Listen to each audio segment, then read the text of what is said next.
This is the defining global health crisis of our time.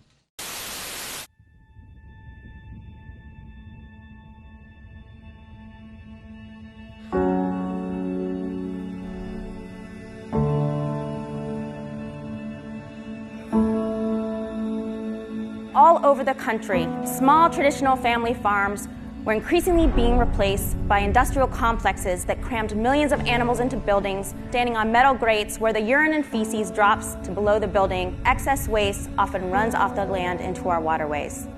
When we cram tens of thousands of animals in these cramped, filthy football field-sized sheds to lie beak to beak or snout to snout atop their own ways, it's kind of a perfect storm environment for the emergence and spread of these so-called super strains of influenza.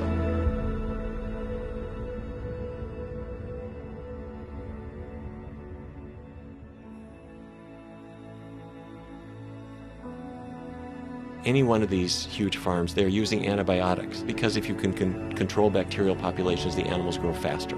And when you feed them antibiotics, you're going to force some of those bacteria to become resistant to those antibiotics. And when you butcher those animals to make meat, some of those bacteria inevitably get onto that meat, and then those go on to cause drug-resistant infections in people.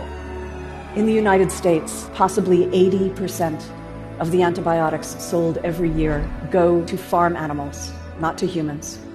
It's a huge factor behind these increasing numbers of bacteria which are resistant to antibiotics. Another reason, not only to clean up our diets individually, but also culturally.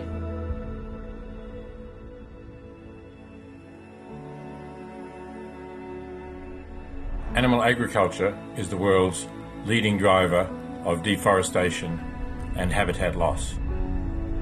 When we cut down forests, we come more into contact with wild animals and makes it easier for the spread of viruses from wild animals to humans. Too close relationship with wild animals in the markets or when we use them for entertainment has unleashed the terror and misery of new viruses. If anything kills over 10 million people in the next few decades, it's most likely to be a highly infectious virus rather than a war. Not missiles, but microbes.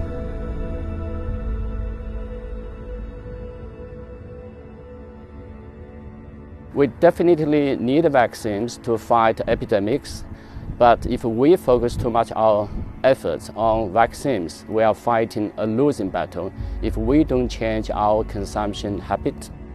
If we really want to protect ourselves and protect our future generations, protect our kids, protect our families, we also need to look at protecting other animals and not treating them as commodities. And we have to start treating them as sentient beings. That will not only be better for the animals, but also much better for us as well. If changes in human behavior can cause new plagues, well then changes in human behavior may prevent them in the future. So getting the animals off our collective plate would go a long way toward preventing future pandemics. It's time to take the animals off our plates and to reclaim our health. We have amazing brains. We're capable of love and compassion for each other. Let us also show love and compassion for the animals who are with us on this planet. Let us all live in peace and harmony together. Thank you.